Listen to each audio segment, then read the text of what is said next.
Hey everyone, hey and welcome back to yet another episode of Battle Rap Resume. This is your host Tom.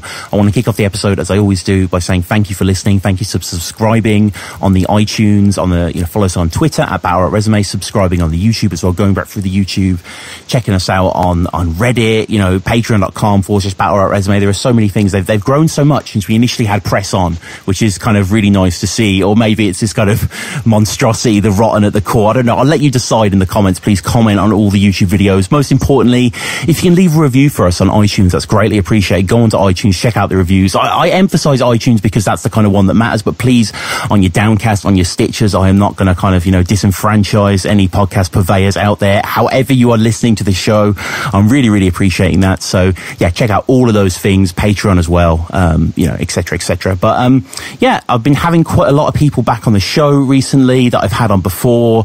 Shout out to Shock, Soul, Harry Baker. It's just awesome to kind of, go back with these people. Quill as well. Gemini's always kind of showing his face, which is great.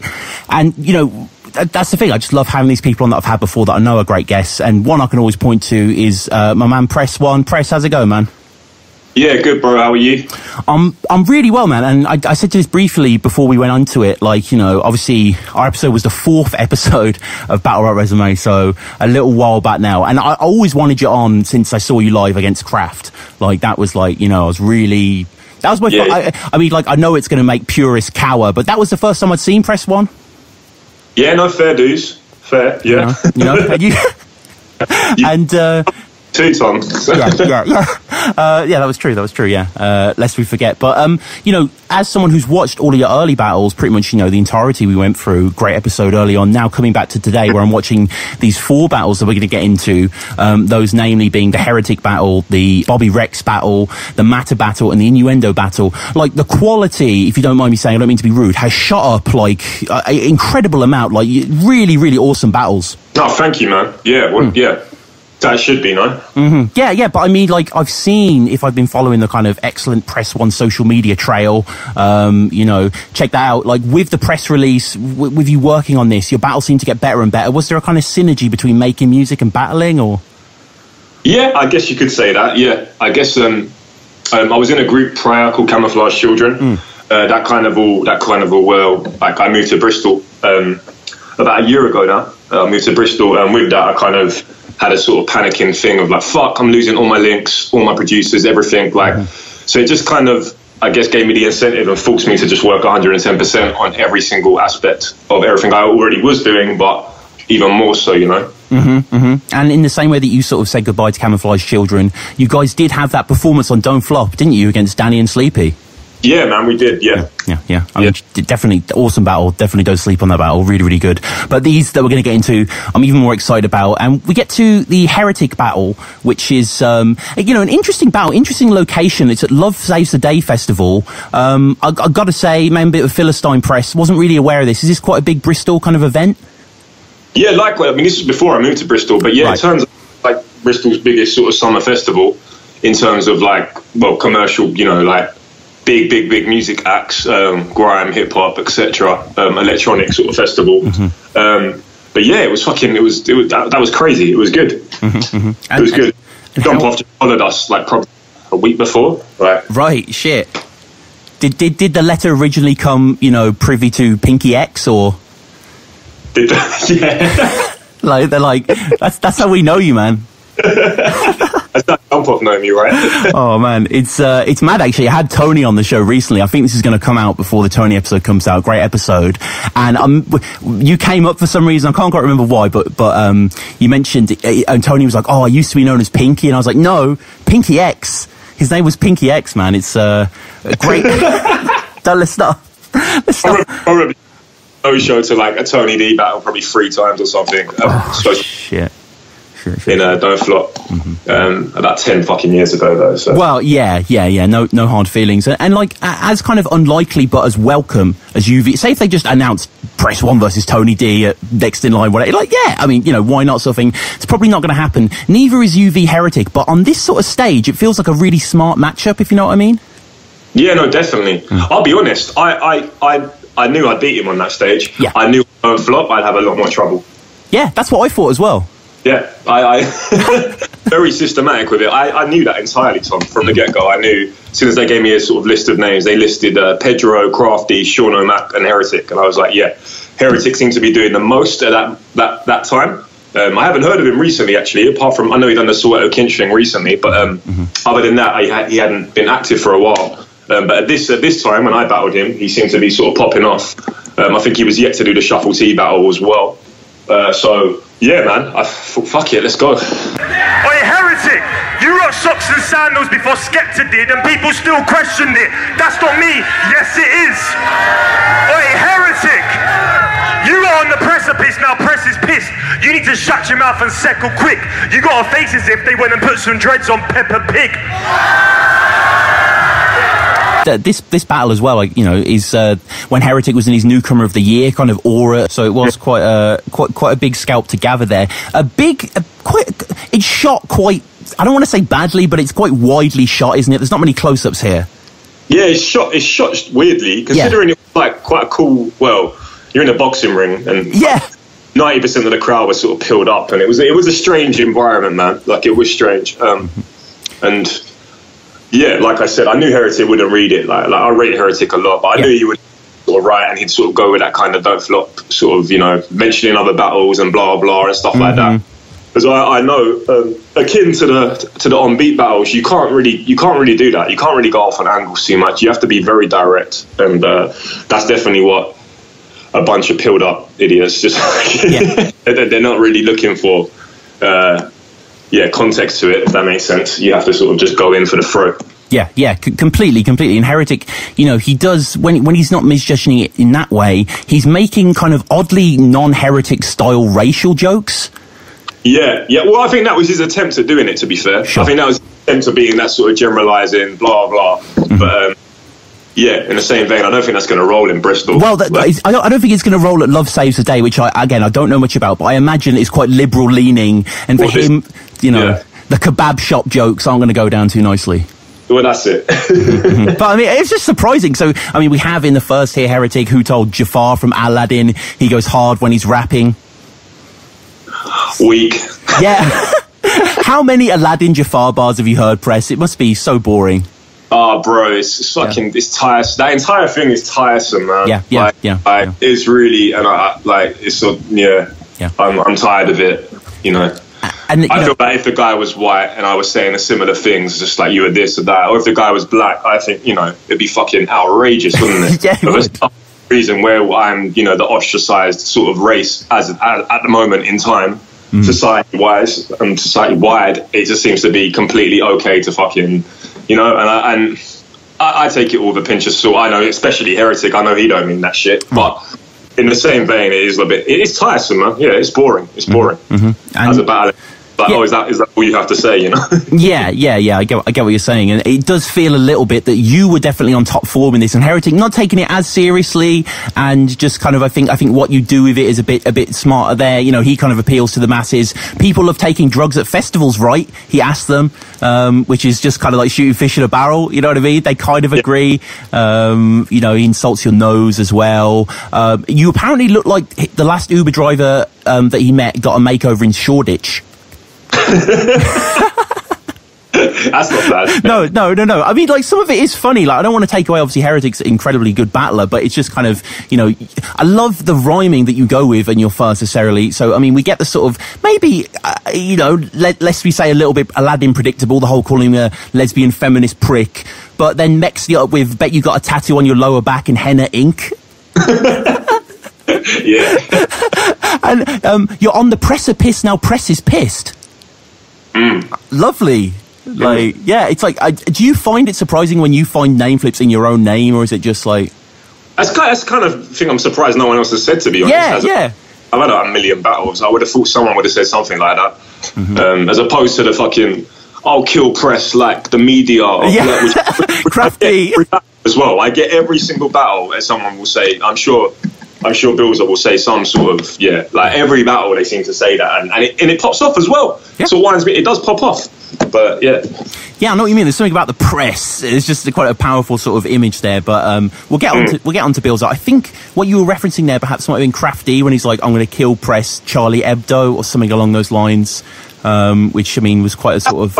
Oh, that was done in a fit. What wound me up was after that I bowed A, and he had I don't know, he said something lame, like I can't remember, man. But it was a Press1 as well. Mm-hmm. But it was directly, you know, like a month after I battled Crafty or something. That's why it was like, whoa. And I love the fact that you kind of address the sort of issues of, you know, culture that he came from, the way he was raised, sort of thing. You being bored with education, and then it's culminating. I don't hate your class. I just skipped it altogether. Like that, I mean, just people love that. Like that felt plucked straight out of the mouth of a, you know, spin the mic 06 contestant, but it's hard as fuck, man. Yeah, thank you, man. Yeah, I like that one. I mean, like I said, with this battle, literally was like learning the bars that morning kind of thing. It was a very sort of, you know, last minute kind of battle that I'd agreed to. I was going to Bristol anyway, so it was like fuck it all coincided, and I knew as horrible as it sounds, I knew not to take it as serious as a don't flop sort of battle, because I knew it wasn't going to be seen by as many people, etc.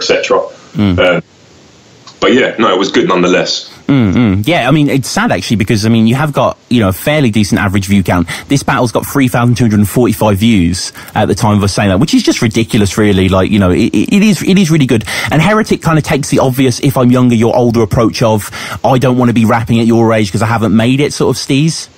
Yeah. Well, yeah. You know what I mean? No, what do you mean? Well, like some of our favourite artists now who I grew up listening to, fucking, you know, hip hops are generally like, it's not that old an art, essentially. So yeah, some of the founders are still rapping, and to me, that's great. Do you know what I mean? I get what he's getting at. I understand that entirely. If we're talking in the battle rap sense, we've been doing it for this long and to not have got that far, yeah, that's fair. That's fair. I agree with that. But I think in terms of, I don't know, I don't think it's that effective in that environment. In that environment, you know, I really don't think it is. No, exactly. And like you say, you understood the crowd, and you definitely get that sense in your second, where you kind of signpost it for them in an effective way. 3 points to make of you, to make off you like a free throw, which is just kind of telling the audience, I'm going to list 3 bars here, and you know what I mean. But it definitely works. The whole Fish from Nemo, Willow Smith in chinos. Yeah. I mean, you know. And the crowd do love it. Like, you can tell in your rounds there's a lot more people actually cheering. Yeah. It was weird. I remember looking out to the crowd just thinking, oh my god, all these people. It was about 4 or 5 o'clock. Like, they'd been there all day. You know, I think Stormzy was playing at the same time or something. Right. I don't know what was happening, man. It was a weird one. It was weird, but everyone was off their nuts, to be honest. But yeah, I think it all went down well for what it was. Yeah, no, it does. And there wasn't, I mean, okay, it's around a ring, but it does seem like there's quite a big ring. Was there quite a lot of people there? There seemed to be quite a lot of people watching. Yeah, man, I'd say there was at least a couple of hundred people around there. Yeah. No, it did seem quite packed out. No, it was good. It was a really good environment. It seemed better than it looked, if that makes sense. When you watch it back, it doesn't seem as like when I was looking at the other battles before me. I think I watched Jay Short versus Sean O'Mac happen before me, and I remember thinking, fucking hell, this is quite intense. Like, it's a big, you know, it seemed really good, but yeah, unfortunately, they didn't really capture that. I don't know why. I swear there was a few cameramen as well, but they seemed to just use one angle on the actual one that went up on YouTube. What happened there? But yeah, not for what it was, bro. I think it went off okay. I was happy on the day. It's a good performance from you. I mean, you command the stage. Like when you start your verse after his, it's like, okay, there's quite a gap here. Yeah. You could tell he wasn't used to maybe that sort of that stage and that environment, because it was, albeit it weren't at the jump off, so to speak, like back in the day jump off environment. It was very similar to that, weirdly, even though it was just a festival sort of thing. You would have thought like it could have been completely different, to be fair, but no. And in, you know, in the end, you end up taking the win here, quite deservedly. I mean, okay, it's at a festival, you know, but you beat Heretic. You know, he's a big name. You've showed that you are on this path to actually, you know, beating people quite convincingly. Yeah, and that was it. That was the aim entirely, Tom. Just to literally go there and get Heretic up on the CV, bang, done. Yeah. don't have to do that via Don't Flop now. Cool. Right. And, you know, between this and the next battle on the 2nd of September 2016, you released the press release, which was your kind of like debut EP. I mean, talk to me about this. Was this kind of like what you were putting all your energy in? It must have been quite hard to put this together, I guess. It'd been quite a long time in the gestation, had it? Yeah, man. I mean, it probably took me about a year to put that together. Right.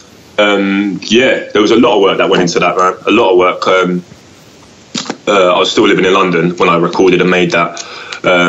About, when was it? Probably sort of February of last year, February of 2016. I got my friends in a group called The Nana. They just recently got signed to Universal, and they had a big headline show at O2 Academy in London.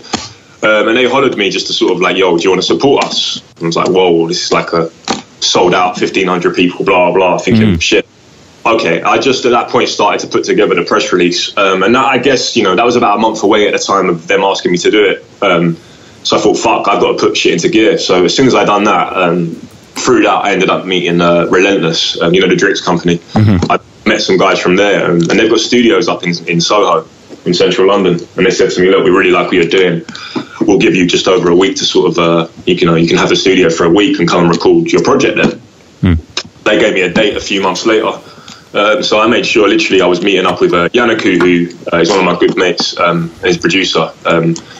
And I met up with him sort of every day for like months on end, just going through all different things, different concepts, different songs and whatnot. And we basically ended up with that, man. And then, yeah, I took off like a couple of weeks from work and literally just went up to the studio and got the entire thing done in the space of a couple of weeks. As well, it was coinciding with me knowing I was moving to Bristol. So I thought, fuck, I'm going to like go to Bristol. I'm going to have to find a new studio, a new this, a new that. Because regardless of the battling, I've always been super active with the music, even more so. In the battling, I've always, you know, every week I go to the studio, every single week, even up until, you know, this week I always book into a studio once a week just to go there and make and come back with something, you know. Right.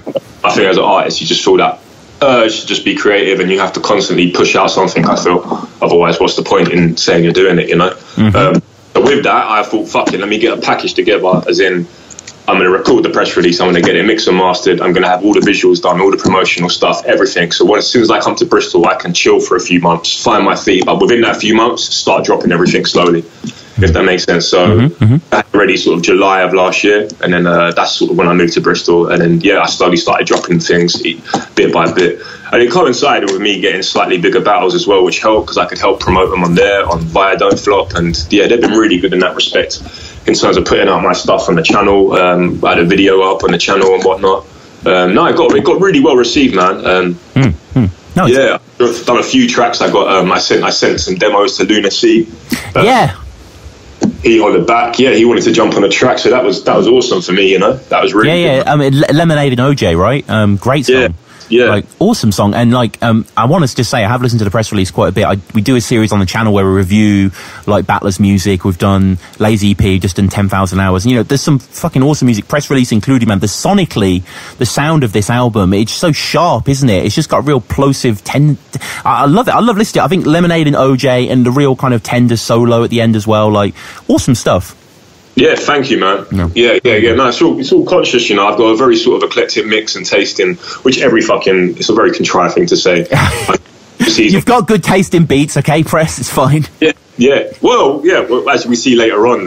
Yeah, shout out Innuendo, yeah. Yeah, that's not what's for, but that really irked me as well. So I was like, whoa, no. Yeah. Too much shit. I do a lot of garage, a lot of electro, a lot of UK based music, so I was never sort of the boom bap guy, so to speak, you know. Although I love boom bap, I do. I guess that's where my roots lie, as a lot of MCs sort of start off on that kind of stuff. But when it comes to making my own stuff, I wanted to make sure it was completely original. And yeah, Yannick sort of was always doing that for us with Camo anyway, so it kind of just tied in for me to continue working with him, and he let me sort of help co-produce a lot more of the tracks and have more of an input. But yeah, man, like, I was really proud of that. I'm about 75% through my next one now. Oh, wow. Yeah, man. That's crazy. I mean, and how do people actually listen to the press release? I mean, it's on Spotify, isn't it? It's on iTunes. Yeah, it's on Spotify, it's on iTunes, it's on Bandcamp, it's on SoundCloud, it's on all that stuff, man. Everything. I released about 4 or 5 music videos for it as well. They're all on YouTube. Shout out to Billy Bones. He's done some filming for Don't Flop as well. Yeah, I know Billy. Good dude, man. Good dude. Yeah, real good guy. he done most of the filming for that. He's been up to Bristol to help me so far as well, getting stuff done for the next project. So yeah, look out for that as well when it drops. Looking to drop that similar time, so September of this year. I'll probably be dropping the next project. You've got a retweet from me, man. You've got a retweet from me. Thank you, Tom. It's okay. Honestly, I want to urge people to listen to the press release. It is fucking fantastic, man, and definitely check out the stuff. But we're here for the battles, and we're here for big body Rex that you kind of put in a body bag. Yeah, that gets overlooked, doesn't it? Yeah, it does. It's a big achievement, and Bobby just lets himself down, but that's not to say that your rounds aren't, fire like the crazy. Yeah. No, I was really happy with my writing in this one, man. I was really happy with this. This was for the Don't Flop. It was the beginning of the tournament, the on-beat tournament. Am I supposed to know who Bobby Rex is? I bet you voted to leave Mr. Bobby Brexit. I don't care if you hate press or rate press. I ain't getting beaten by no Bobby fam, I hate feds. Never been stop and go. Round 1 Geronimo. Yeah, you a cocky blow. KO with a rocky blow. Wish you should have had arcade. But no art means that there's an animal here waiting to rock your boat. So instead I got Bobby Rex, not impressed or evil, all over this comic like Dr. Death. Cotton fresh, rotten veg. Thought you were proper hench. Looking at you now, probably you just have a stocky head. That's when I knew that I was headed for trouble. Which sort of crumbled in the respect that there was a lot more MC battles supposed to happen on the night.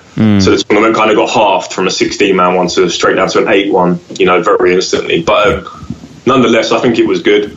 I was feeling quite ill on the day. I remember you'd probably hear my voice go quite weird in the second round and whatnot. But and I was supposed to battle Archaic, yeah, you do mention that. Yeah, like 10 days before the battle, I was supposed to battle Ark. Up until 10 days before, that's who I thought I was battling. So I had 2 rounds. Yeah, tell Ark if he still wants it. That's there as well. I know Ark's an avid listener, so I'm sure he'll hear. Yeah, so I had a lot of things there. And I got around. Why did Ark cancel? Why did Ark? He cancelled for an embarrassing reason. I'm not going to go into it, but yeah, you can delve into that with him. And right. It was some lame excuse, to be honest, Tom. But that's between them. I I respect that. Well, I don't respect that, to be honest. But it is what it is. I've had to pull out in battles in the past, but not. It's cool. It just wound me up that it was so soon to the event. I remember on the forum at the time, Bobby was getting a lot. Well, up until this day, Bobby gets a lot of love, doesn't he? Yeah, He's very active on Viewpoint. And I thought he was sick as well, so I spoke to her on the phone, and that was that, man. Yeah, he said, look, Bobby's up for it, he'll do it, blah, blah, blah. And yeah, that was it. I thought, shit, like, this is, going against a big fan favourite now.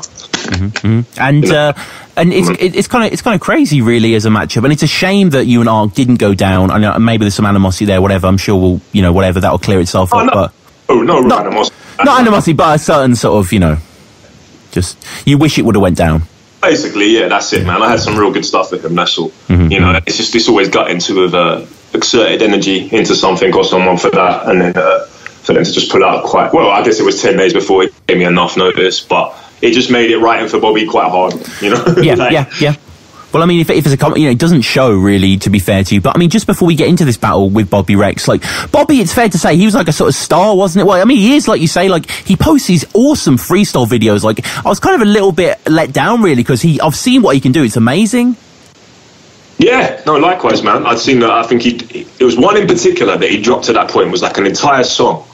I don't know if you've heard that. I can't even refer to it right now. But it had a hook and all sorts that, not like an actual link to a song, just him spitting it in his van or something like that. And it was amazing, man. Really good. Had passion. It was heartfelt. It was him just killing it, Like, and he has real, and I think he proves this in the battle as well. What I like Bobby, he just like these almost unorthodox flows that just sound completely natural as well. Nothing ever sounds contrived or forced. It always sounds just like that's Bobby, which is 90% of the battle between most MCs have, I think.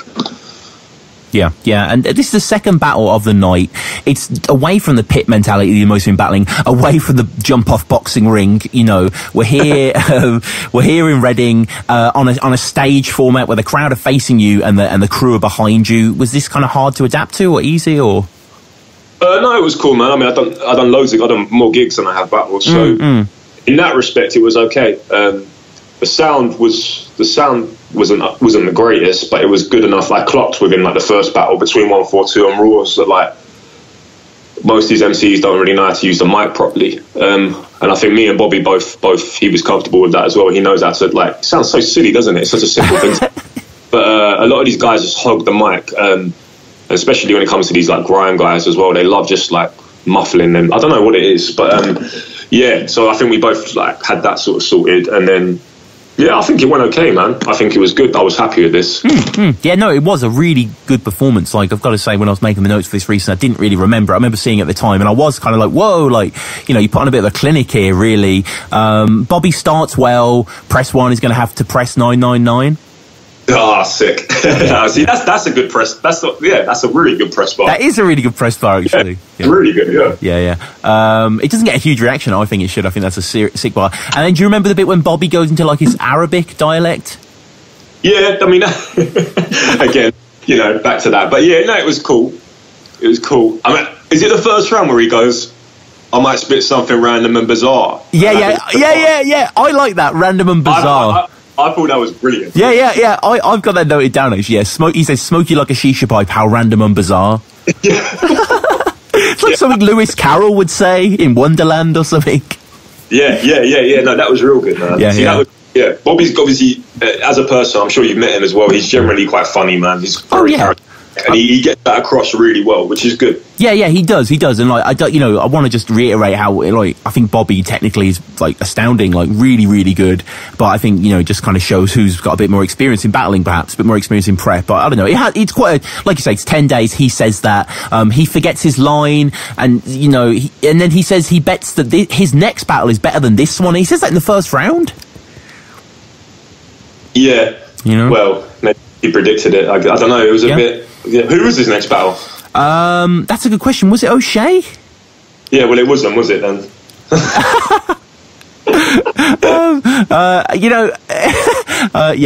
It's not, you know, it's not bad here, but you say yourself in your first, you know, am I supposed to know who Bobby Rex is? Bet you voted to leave Mr. Bobby Brexit?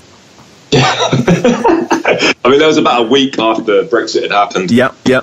Week after, and I was away, man. I remember I was in Croatia or something when it happened. I was gutted.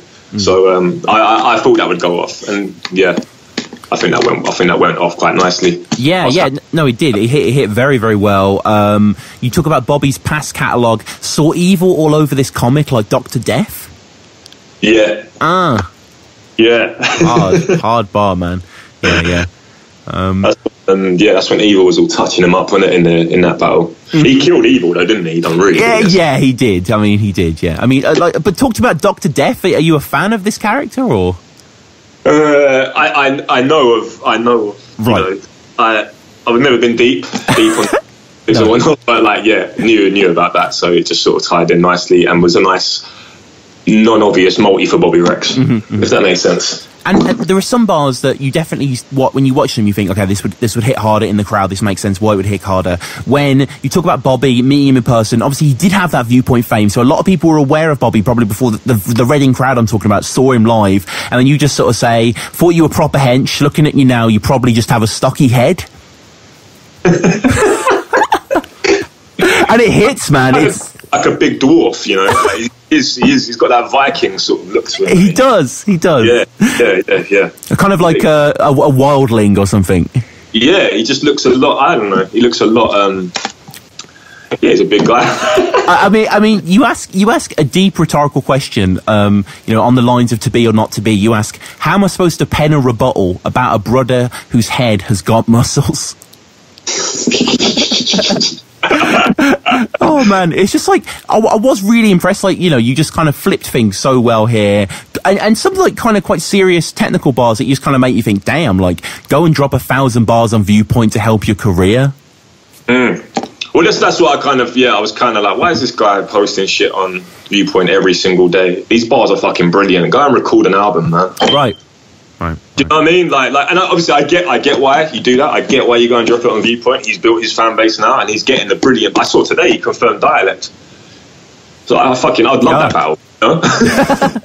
You know what I mean? And he's got that, and you know, I'm sure he's choked in his last 5 or something. And it's not, and there's nothing against Bobby at all. I've met him a few times. He's really nice, but.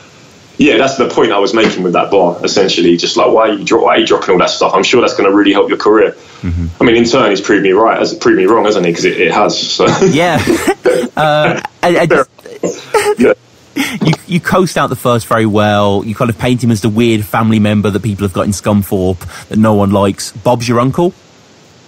Yeah, that was just the lead up to that. Yeah. It's nice. I mean, didn't drop that as smoothly as I wanted either. I remember that was a bit choppy. Yeah, slightly. You say that he went from, I mean, it's funny we mentioned this prior, but you say he went from Game of Thrones extra to Don't Flop extra. Yeah, there you go. See, I did think that before. I knew. And I mean, you don't really have a catchphrase press, but it's fair to say if there was going to be one that people put on t-shirts, it would be, "That's not how you do it, dickhead." Yeah, definitely. Definitely, yeah. And I think it's hilarious. I think that just sort of sums up a lot of, you know what I mean? That's just not how you do it, dickhead. That isn't, you know? And, you know, Bobby in his second now when the beat plays, we have kind of a little bit of pre-deja vu to the first against Innuendo, where the opponent quite funnily breaks the fourth wall and is like, what is this beat sort of thing? You know, I don't want to spit on this beat. They both go against your choice. Like, who are your favourite producers in the terms of rap beats, Press? In terms of rap beats, I don't know, man. Madlib. Madlib, J Dilla, Flying Lotus, Primo, DJ Premier, the usual suspects, so to speak, to be fair, man. All the way over to Hudson Mohawk and stuff like that as well. Like, it completely can change. But obviously, I'm not going to rap on a Hudson Mohawk beat for... When it comes down to picking them for the battles, I'll go to the same group of producers online on YouTube, if that makes sense. I'll go to the same pool, right? Because I don't think the beat has to be... I don't want the beat to be overshadowing of the bars, if that makes sense. I think it has to... a simple beat that just lets you do the bars, do the thing. Yeah, especially that second beat had a lot of breaks in it as well, which I think is perfect to, when you're writing, you know where to put the punch. Yeah, you know. Yeah, it's interesting you said that, actually, because I was just listening to Kendrick Lamar's new album, Damn, for the first time. Like, it just came out today, and some of the beats on that are great, but they're so like distracting with alarms and like drills and shit. I'm like, you couldn't do a beat battle on those, like. Well, that's it, man. I really want to hear that, by the way. It's out now, man. Yeah, no, I know. I saw this morning, man. I was like, fuck. But Kendrick isn't like... I think Kendrick isn't an enjoyable listen, is he? That's true, like, horrible as that sounds, he's like... You have to sit there and sort of more analyse Kendrick. I think he's one of those artists, which I love doing. He's one of my favourite MCs, definitely. But he's not... You're not going to sit in the car and coast around and not really listen to it. It can be quite jarring in a good way. Yeah. I think some of like Good Kid, Mad City you can sort of cruise ironically to, but I think from Pimp to Butterfly onwards, it isn't, you know, Chronic 2001. You know what I mean? Even though it kind of has elements of that. I mean, we're not here to talk about Kendrick. We're here to talk about Bobby Rex, who he kind of like finishes his second and then starts and finishes and starts, and it didn't feel very even. He felt like he should have let you go there. Yeah, I felt that as well. They let him go on quite long. But to be fair, like we said, we both didn't have long for this battle prep wise, and I guess he just wanted to get out his bars. I'm sure he didn't know how it was gonna be edited and come out in the end, if that makes sense. So that's no fault of his own, is it? Like, and he wanted to just get out the bars, and fair enough. And as horrible as it is, I knew if I didn't fuck up from that point, I'd got it. You know. Yeah. And you say you weren't feeling very well. You can definitely detect this on your final 2 rounds. Your voice seems very raw in this second. Yeah, man, it just went, bro. It went. I remember someone was saying to me, why didn't your boys give you some water or something, like pass you? I was like, I had a water, man. It just weren't doing nothing. You know, when your voice goes, it just goes. Yeah. That's that.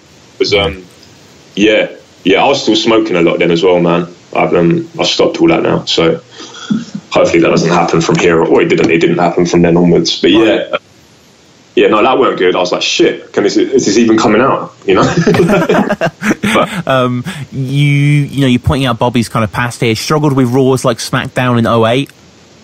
Yeah, sick. Are you a wrestling guy, Press? I used to be, man. I used to be. I from the Attitude Era, after that, I kind of stopped. Right. Yeah, I kind of stopped after that when it got all like. I know a lot of people are watching it more recently and stuff. I see it always posted on Viewpoint and whatnot. Yeah. I tried to watch the Royal Rumble this year. I can't watch it, man. I don't know what it is. I can't watch it anymore, man. I can't enjoy it anymore. Like I know it's quite similar to battling, but it's not, is it, as well? Do you know what I mean? It is and it isn't. Like, you have characters, you have the things and the story. I've been nah. Yeah. Not for me anymore, man. I know. I mean, sport has the characters and the storyline, you know what I mean? Like, it's just, battling's about the writing, not about... But, I mean, you know, wrestling bars, love them or hate them, they're an integral part of modern battle rap, the milieu, you know? No, definitely, man. Definitely. You hear some things, you think, fuck, that was sick. I just don't get a lot of them now. No, me neither. Fuck a Bobby on the beat because I think Black Lives Matter. Jeez. Yeah, I was happy with that. I mean, heavy second, especially towards the end here. Again, with those kind of physical attributes that you nail so well. When you wash your head, you ask him, do you use body wash or shampoo? Yeah. I remember that's just like a generic sort of bald diss. Yeah. It's good though. It's good. Quite original. Yeah. And do you remember the third beat? It was very like spaced out and techno almost. Yeah, that was a weird grind beat, man. We had another one chosen, and I remember literally like a few days before I said to him, I don't like that beat, and we both kind of agreed on that one, that grind beat. And yeah, we on the grind beat actually. I remember I forgot my bars, so just went into a generic 140 verse that I had. Right. Which is really bad, but I kind of knew that as long as I carried on spitting, that's all I needed to do at that point. Yeah. And I think I just tied in a few more. If you watch it again, you'll realise in the middle I kind of just go off, and it's not even really about him anymore. It was just kind of one of those angry, kind of grimy kind of verses, and then towards the end, I think I sort of bring it back round to talking about Bob in some way. I think. Right. I didn't even detect that, man. So I think it was pretty effective. You do sort of talk at the start of the O'Shea misconception, though. What do I say? You talk about you thought he was O'Shea, basically, when you saw him. Yeah. I think the first 8 or something was that. But after that, you got no hair. Won't see Bob and weave. It's pretty nice. Yeah, I thought that was tough. yeah, that was tough. Your voice does seem pretty worn towards the end, but I mean, clearly, you had won the first 2 so convincingly that it wasn't really up for question here. Were you guys told on that day who won, or? No, but I would have been very upset if it had gone the other way. I think it was pretty clear, man. Yeah. Bobby was pissed off, man, with his own performance, which is understandable. We was in Reading, the guy had come all the way down from Manchester. That's a bit of a trek for that. Yeah. And, it was a strange event as well. That was a weird event. Well, Kojay and Innuendo had their little scuffle. Yeah, man, but that was like about 3 hours afterwards. It was a strange. That was like 2 a.m. or something. It was a really weird event. Obviously, they'd both just drunk too much, and then they were best buddies straight after. It was hilarious, but. Yeah. You watched that back. They both had really good bars as well. Yeah, it was good. Like Kojay's always good, and obviously Innuendo, as we're going to discuss soon, is like massive talent. But get to the Matter battle, which was like a non-tournament, just kind of on-beat Revival 7 battle. I present a fresh, but on beat is very wet. A new game and a fresh reset, so you don't know the levels yet. Bar for bar, I hate your rhythms. We don't have the same conviction, barely even making pittance. Still, I'm here to make a killing. Keep away, beating me today, then you're completely tripping. Peter Griffin looking really skinny from that speed and sniffing. I'm in peak condition, whereas you're more like Rio. Make the trip from Leeds to Manny today for that Frio. I was actually there. Obviously, I saw you there, man, briefly. But when, we crossed paths. But as when I was there, I remember being quite close to the stage. But I've got to be honest with you, I couldn't hear a thing. You can't tell on the video, but in the room, it was quite quiet. Yeah, man, I remember hearing this. Like literally, we went to the pit, and it was like, yo, is there no mics? And no, there was no. I remember Bagnall saying, like, how are we doing this? Kind of thing. Like, well, I don't know. And they had the decks that they had weren't working either, so you couldn't even do like pull-ups. So it was literally just getting played off like media player, Oh, shit. And obviously that was like Briggsy was playing that from the DJ booth, which was on the other side of the room. So he had to sort of have it quiet enough that he could hear. Yeah, it was a weird setup, man. Yeah. Obviously, that club was chosen for a cappella battles and not beat battles, and we were the only beat battle of the day. But I was a bit gutted about that because I think on a different sort of stage, different venue and whatnot, I think that battle we both would have got a lot more reloads. I think it would have had a lot more rewatchability as well. I mean, the writing quality is outstanding. Like, it's a really good watch, and I think luckily on camera it's one of those ones that just you would never know sort of thing. Like, it's quite mixed quite well. They did it quite well. Do you remember just before Matt starts his verse, as everyone goes quiet, you just hear someone loudly say, "Is this the Music King?" Yeah. Yeah, you do hear that. Yeah, that was his boy as well. That's what the jokes about that. That was his friend who he'd come with, so I didn't even know. Matter, as I always say on whenever I get a chance to talk about him, is underrated, even though, you know, he gets the respect he deserves, sort of thing. Soul versus Matter is my favourite battle of all time. No doubt, you know, I respect Matter massively. Hit you out of nowhere like a roaming charge. Sick. Sick. Don't carry weight, that's why you're always on the bench press. Sick. Yeah. Good press bar. Yeah, that was good, man. Yeah. This is another good press bar. Just the Queen, but I know you want to be M press. I didn't even get that till just now. That's sick. Yeah. Yeah, I love that bar. That was such a sick bar. This is all one sequence, by the way, and then he goes into think you're bigger than hip hop, you just dead press. I mean, yeah, sick.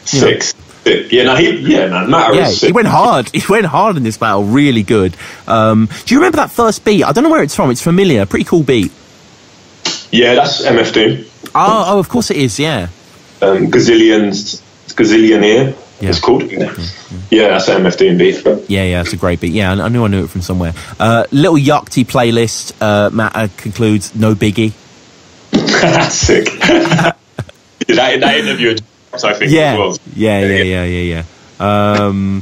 Every punch discount the Matter lan from you in the first. Like, you got to go for the Matter flips, right?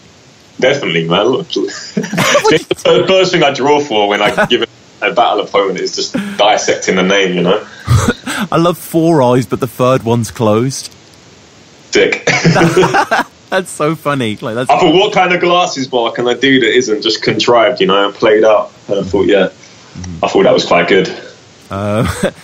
More bleak for him going through chemo rather than you going through Heathrow. It's a bit horrible, isn't it? Yeah, it is like a disgusting, like, sort of cancer or disease terrorist bar. Huge from to this second beat, awesome second beat. We get another press bar. We had killing off press Charlie Hebdo. Matter, it's still quite good. Crush press like the Chinese government. Yeah, no, weak. Like, that's what, I don't like that, man. Okay. Like, it's a bit more original. I get what you said, like, but it's the same bar, isn't it? Yeah. It's the same bar, essentially, you know? Like, it's the same as that Charlie Hebdo bar, let's be real. Like, it's exactly the same as that.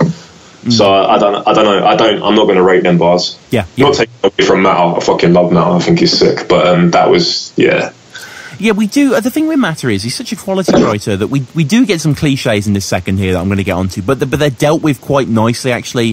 So we get a kebab shop bar, but the imagery's your dad's kebab shop looks like a detention centre and smells like a Sasquatch. Yeah, see, that's the yeah. What is that? Like, you know, I don't know where that came from. And we get a lot of these. You know, thanks to Danny Myers in no small part, Spider-Man bars. As soon as I spied the man, I unleashed carnage. Yeah. I mean, you know, back to that Dr. Death thing, but... Yeah, no, nice bar, man. Nice bar. Yeah. It was generic, could have been different, but it was good, yeah. And we see that in your second press, the beauty of battling. Battling is contextual. Things have happened before this battle that might not have happened if you battled 2 years ago that suddenly you can talk about and become relevant, i.e. owls. So now you can do a lot of owl bars against Matter. You know, you swear... Why are you in here, you ask? You swear that birds normally move south for the winter. Yeah, I was hats for that. Yeah. I know it was played out as well to say I could see his face like, for fuck's sake, here we go again. But yeah, come on, as we're going over these battles, I deal with the same angles every single battle, so it is what it is. And that battle was amazing as well with the Big J and the Big J. Oh, yeah. It's got some rewatchability. Like, that's a battle you can show to anyone, isn't it? And just they're going to enjoy it. Yeah, that's a really strong battle. Owl bars are played out, you admit, but you don't believe in caging them? No, I don't. I'm a vegetarian. No. Apparently, he wouldn't call the feds; he'd call RSPCA. That is quite the transformation. And then in your third, I think you also say he's not left wing just because he flies around in a circle. Yeah, that's because I've seen him drop that Corbyn. Yeah. Which is awesome. I also agree with that. So I was a bit. But, I thought there's definitely an angle in that somewhere. Mm-hmm. I was happy with that part. And the third beat was the one train beat. Yeah, man. Classic, right? Yeah, that's such a banger. I love that tune. I've seen a battle, I think Dialect and Natural, they had that beat as well. Mm-hmm. I ended up watching it afterwards. But yeah, I thought, it's perfect for battling. It is. Fuck it. It is. Matter just with the heavy imagery here. Nothing to get this fug smoked. These ain't glasses, they're dual scopes. Yeah. He loves his gun bars, doesn't he? Yeah, no, it was good though. That's good. And from him, we hear quite an original Gun So Big bar. You know, most original I heard in a while. Gun so big that it's following me off beat. Yeah, that was good. That was really good. Yeah, that was really good. That. And then he switches up the flow. Yeah, that was good. Yeah. And then your third is excellent. We have the left wing bar, as we say. The whole Russian roulette, ain't making it past the last round. Yeah. Hard. We do get a lunar eclipse bar press. I mean, come on. Lunar eclipse bars are kind of done, aren't they? Or are they though? This is it. A few people. I remember consulting other people about that bar. I remember literally I consulted 3 other Don't Flop people. I remember being real, like, should I say this or not? Is this really hard or is this played out? Who said that against them, if you know? Sora said it. Oh, okay. What, in the same... Oh, okay. Against Matt, yeah. And a few other people have said it as well. Oh, I can't remember who said it. I think Soul says something along the lines of, like, moons and matter and stuff, but... I mean, you know, whatever. I love, like, sometimes you watch your battle and you're like, I wish I wrote that bar. Like, and I wish I wrote neighborhood bully, punches hitting close to home.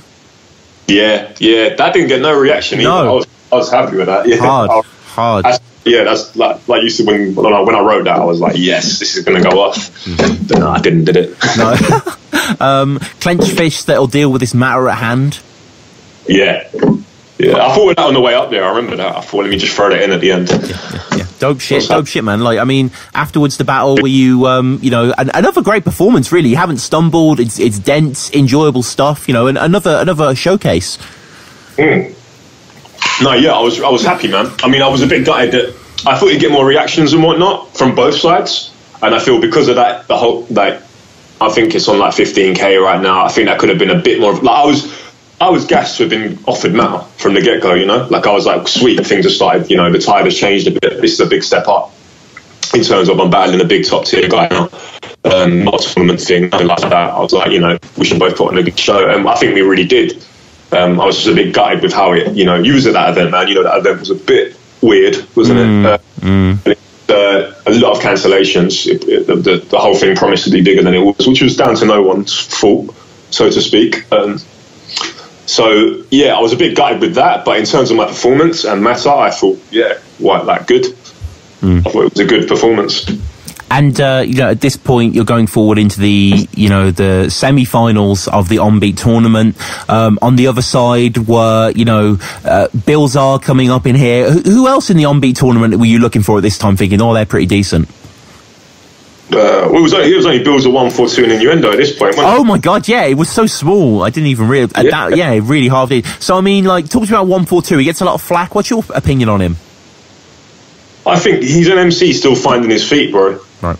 I think he hasn't. He doesn't know what he's doing yet, does he? Right. Like, and that's not. What's the truth? You know, like he think at the moment he thinks he's a sick rhyme MC, which is fine. But you know, he's not yet, is he? Let's be honest. He does really like. Have you seen the battle with Bilzar? Yeah, I have. Yeah. Yeah, he done a lot better than a lot of people expected. But come on, I was on the no thing that Bilzar was going to wipe the floor with him. Yeah. And he did. You know, like I think Bilzar did wipe the floor with him. But like 142, he gets too much slack. I think that's because he beat Raws, didn't he, in the first round? And I think that was completely not supposed to happen, so to speak. And then he done that and kind of got a bit too big for his boots, didn't he? Mm-hmm. So he kind of started calling out everyone on Viewpoint and whatnot, which is a bit. Yeah, I think you've got to stay humble with it to a certain degree. Right, yeah, you do. That is quite the antithesis of that. But you were there. You were battling Innuendo, small room sessions, Cold Wednesday in Willesden. Always whiskey in his cup and that's a fact, bro. Cause you only flow nice when you add coke, you fat joke, you lack the skill. More toy than an Happy Meal. First time he made it to the semis with no Viagra pill. Recently he says that he's been cashing them checks. Slings them rolls on the back of your head like a stack in your bread. Am I beefing with a walrus? Or see that they're enormous. On your head there's more roles than a feature length performance. Looking more than pink law, face like a big scar. Swear they must have used a pig's ass for the skin graft. Pink face, disgrace, buckle the small talk. When you get with a girl, means she knows that she pulled pork. I have to say, just before we get into this battle press, this is a fucking great battle. Like I don't know what your feelings on it are, but this is 6 really enjoyable rounds. Like an awesome performance from both of you. No, yeah, thank you, man. I think this is probably the best battle I've done in this current format to date. I really like as a whole battle, like you said. Yeah. Like, I think, yeah, and that place was sick as well. The event was sick. The event was really good, man. I've heard from a few people, not at this small room sessions, but the past one, that by having so few people there, it gets a little bit more intense. Was this more difficult for you to performing? Was this normal? You said you've been on stages quite a lot. How did you feel against Innuendo? No, it was intense, man. Yeah, I remember saying that to my friend said that to me afterwards, like, how did you feel? And I think, yeah, it is intense, isn't it? Because you're there with about, what was it, like 40 people or something? You know what I mean? And you're not on a big stage away from these 40 people. You're just in the middle of them. So yeah, it is quite intense, man. As opposed to like a bigger crowd, you can't distinguish how many people or whatever, can you? It all blurs into one. But when it's that small, yeah, I think it definitely leads for a better environment for battling, especially on beat.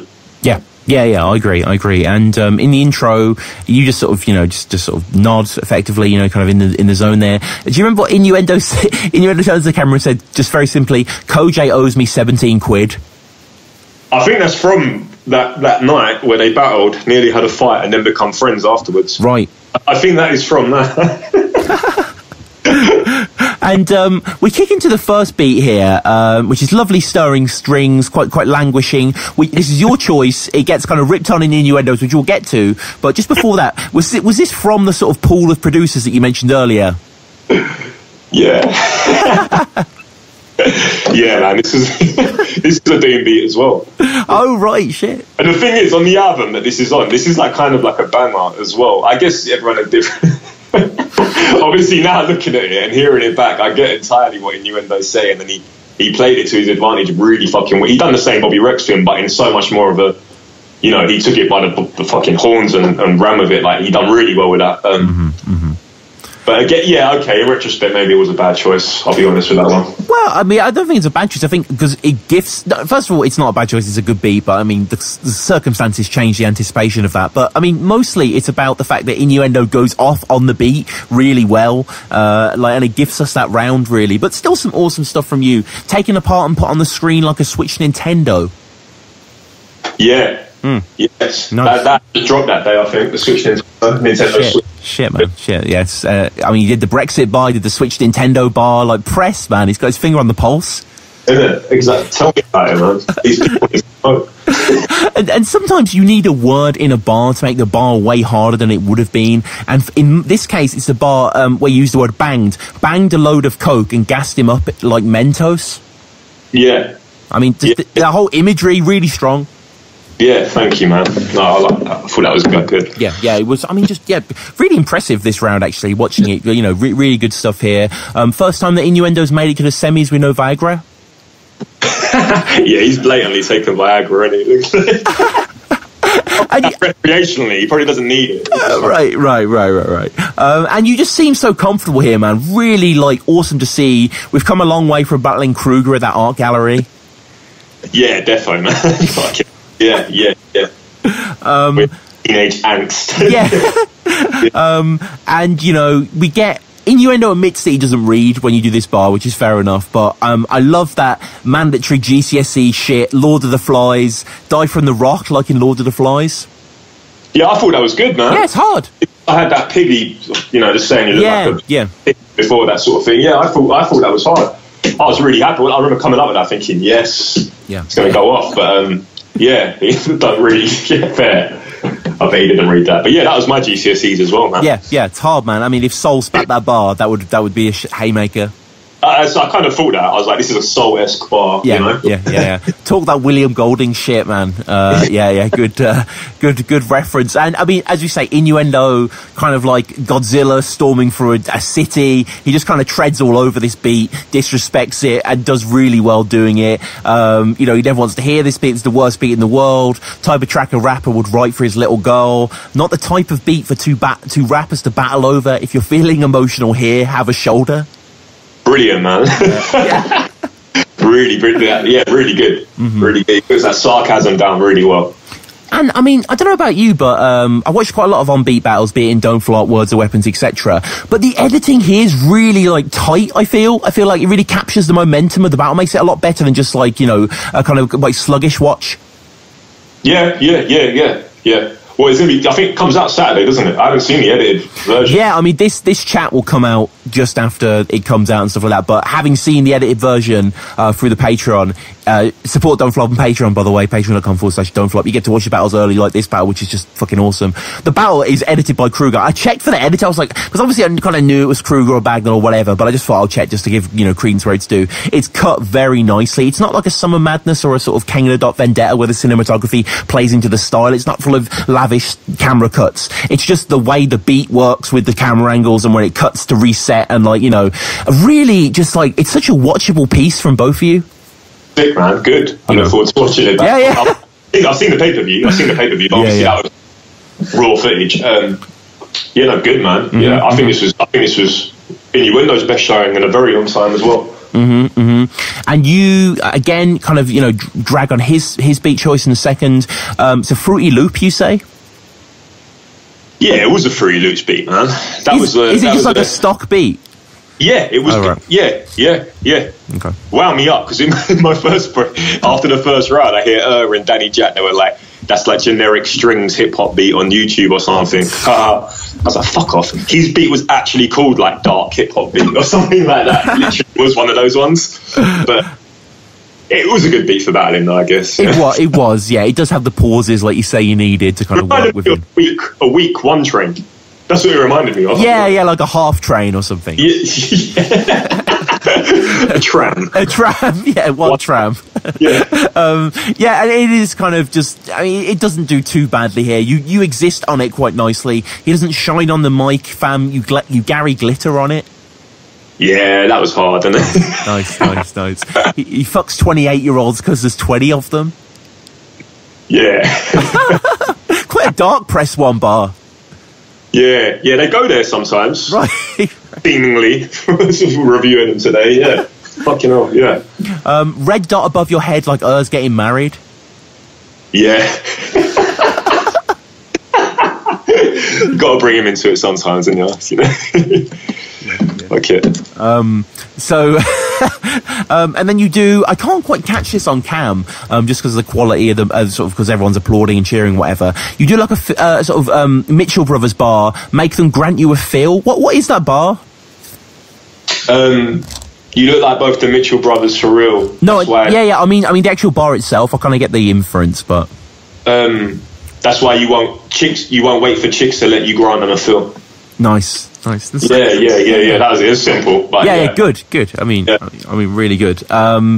Innuendo in his second, coming with a kind of fast Ramadan bar that Danny Jack loves. He goes mad for it. Yeah, that weren't all that. Though. I didn't think so either, but I mean, yeah. I really. Yeah. Quick, fast, like Ramadan, sort of. I think Biggie did that quite a while ago, but still, Innuendo is clearly very much more comfortable on this beat. He attacks the beat. Come take a swing at a legend lad on Bag of Vance. What's that? What does that mean?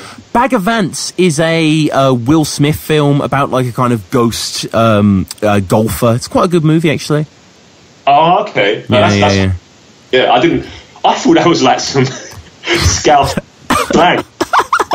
I thought you were saying I'm like more advanced. Oh, right. I don't know, I didn't get the punch though, but I thought he was saying that. This is just from Wikipedia. I'm just on the page for Legend of Bag of Vance. On release, the film was a box office bomb, grossing almost 40 million worldwide and receiving mixed to negative reviews. Criticism was targeted by several African-American commentators and reviewers for employing the, quotes, magical Negro stereotype. So maybe it's not the best one to watch, actually. Yeah, it sounds like a film Innuendo would like. It's his favourite. But we'll, so it's kind of, this sort of ghostly golfer there. So, a hard bar. Like, I want to just come back to reiterate that. Like, I love that bar, but I guess you have to sort of get the reference, don't you? And that is quite an obscure reference, to be fair, for Innuendo. Yeah, well, no, in the context of it, it's quite a good bar, isn't it, actually? But I didn't get it. And Innuendo harks back to, times in the past. Obviously, Innuendo's been battling for a long time on Don't Flop, seen a lot of times change, empires rise and fall. He preferred when had him banned. It's been shit since Big J's gastric banned. Yeah, fair though. Big J hasn't been the same, has he? That's true. And we kick off with a Borat joke. and we end with a 4 lions joke. It's a little trite, I guess. Yeah. This is it, man. Like, I have no qualms with you saying all this stuff. Like, if you're going to call me ISIS, this, that, and blah, but you can't just call me ISIS. You know what I mean? Like, it has to have some context to it. Give it some sort of, give it some weight. Like, and I when he done that, he was very, coy and very smug. Like, yeah, see a reload just for calling you Borat. I was like, yeah, but that's, you almost hear the crowd go, ha. Yeah. Like, they're pointing themselves for sort of like, I don't know if that's just me thinking that, but I just remember thinking, well, that was a bit thin, but yeah, he had some other good ones in there as well. So props to him, man. Like, sort of strong round, I think, from him. And the third, quite a nice sort of languid beat. Who was this?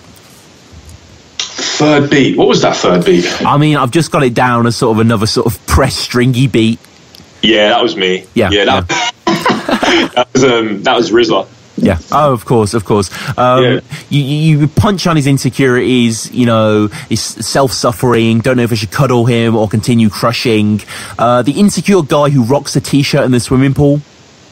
Yeah, that was spot on though, isn't it? Yeah. He's that guy. And this beat, I actually noted down, further description, had a sort of Lord Quaz sort of feel to it, kind of zoned out, like...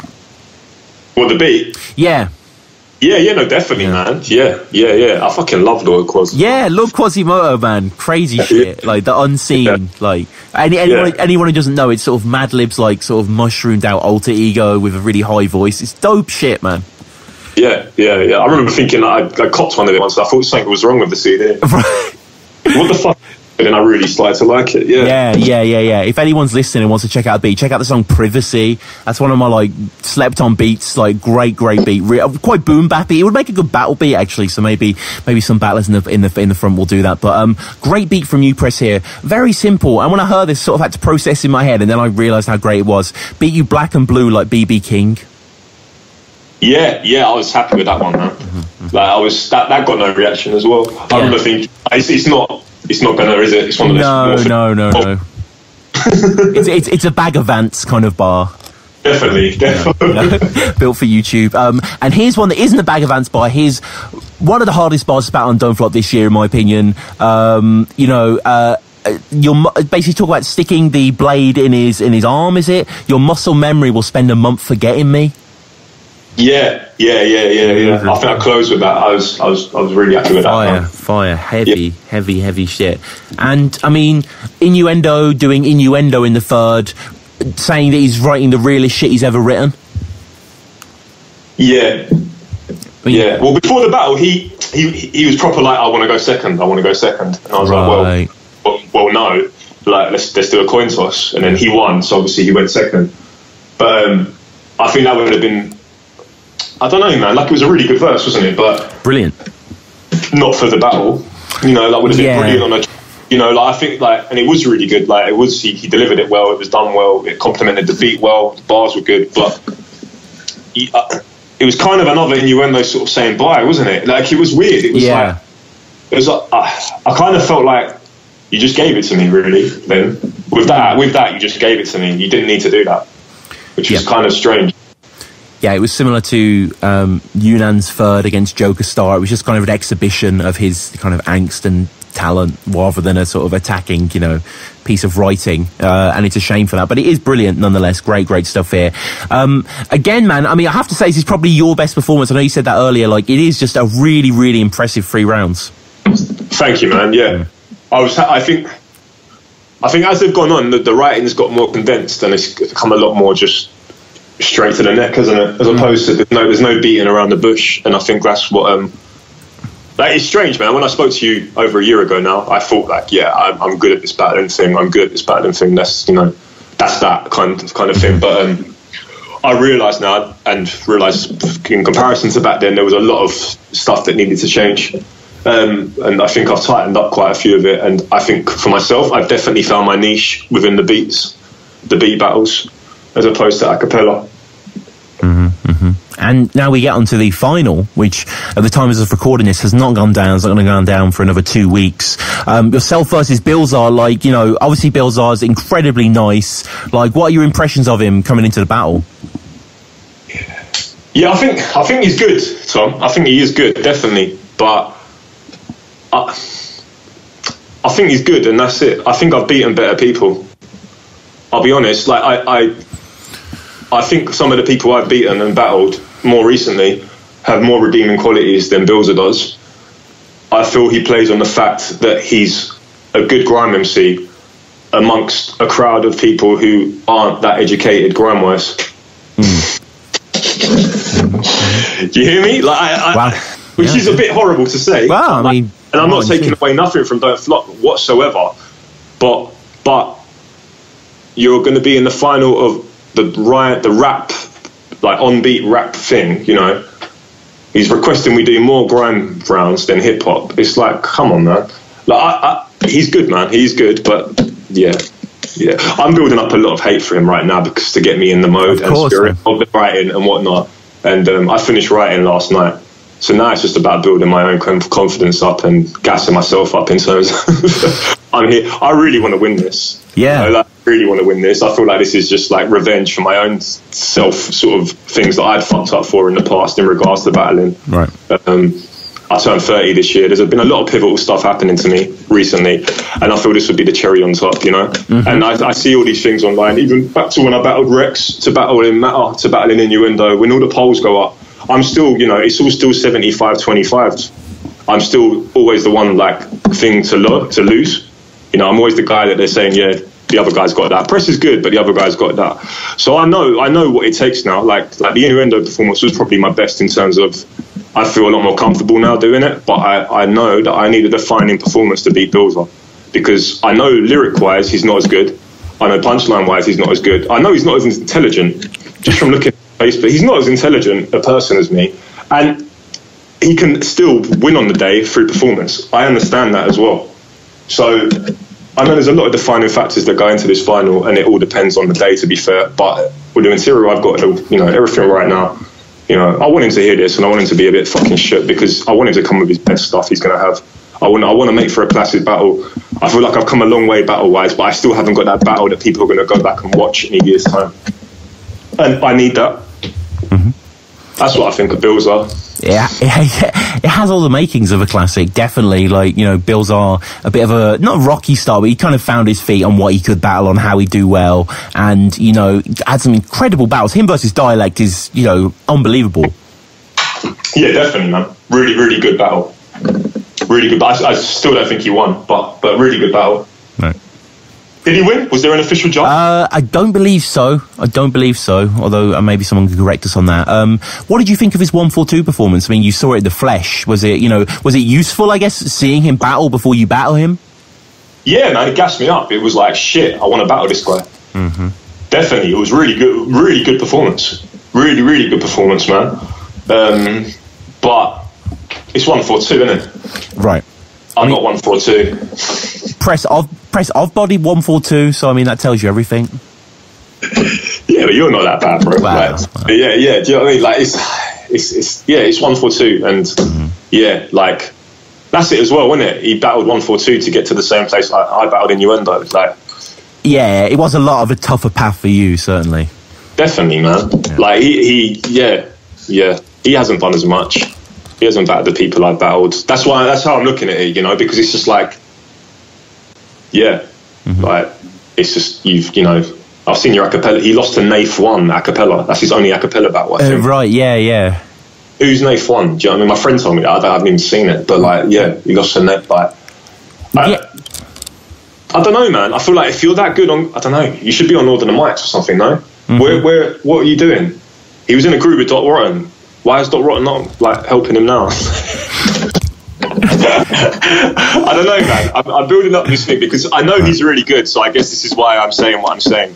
Sure, and I'm not delusional to the fact that he is really good, and I get that he's good. But in the same vein, it's time to make people realise that I'm not shit either. Do you know what I mean? Like this is I can do that as well. Do you know what I mean? Mm-hmm. And I get the 142 thing was good, but you know, come through 2 straps with a rucksack. Is that good? Like, you know, like, you know, if that was a hip hop bar, come on, come into my arena and do that on a hip hop beat and see what happens. That's kind of what I'm getting at. Come do that on an MF Doom beat. Yeah, you're gonna come and do that on a depressing string beat. You're not gonna be able to. Do it on Mad Villainy. You're fucked, mate. So, you know. The Skippy flow shit's good. The Skippy thing is good. Like it is. He does it really well. He's one of the few who does it, and it's concise, and you can hear what he's saying. But yeah, let's see, man. Innit? I'm in it to win it, though. I'm not playing no games. I'm going there for his fucking throat, man.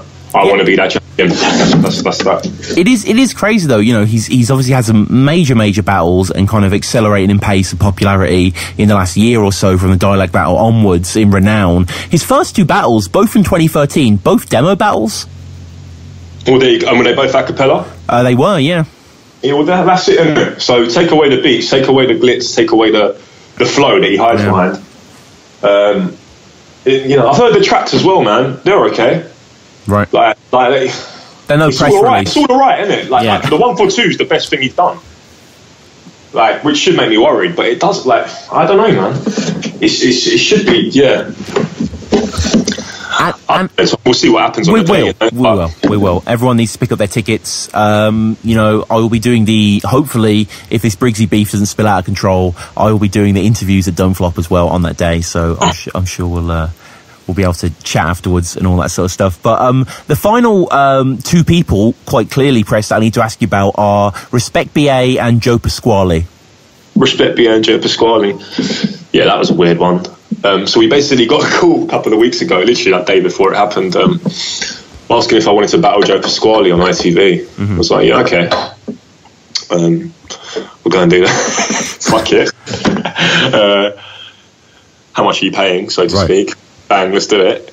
Went there, so I've had to write a load of bars for Respect BA. So we had to write bars for one another. We've gone there, and you know, it was shot in 3 scenes. So it's supposed to be me versus Respect BA. And then he was supposed to interrupt at the end of that. Then he does a weird rap. We all laugh at that. Then it was supposed to be us both roasting him. And then it was supposed to be him doing a weird rap at the end. And basically when it aired, they just cut out the middle bit and literally showed like half a bar of my bit to Respect BA. Right. So yeah, ITV played us, man. But it is. I'm happy that it was so small there. Yeah, I mean, whatever. Like, you know. Yeah, I think I saw you tweet about it. You're like on the way to London to battle Respect BA. It's like, what? Yeah. I was gassed for it, man. I was just happy to fucking Yeah, it's great. It's one of my favourites, especially since the Tony thing, man. He's proved that he can. Well, he's from my era of battling. Yeah. So when I first started, that was one of the guys I looked up to a lot.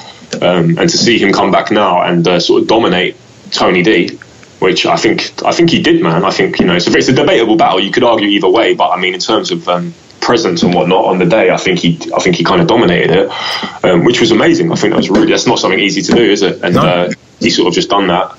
And I think he'll do the same with. I heard a couple of things he's got to say to Serious Jones. I think he'll do the same with that as well, man. I think.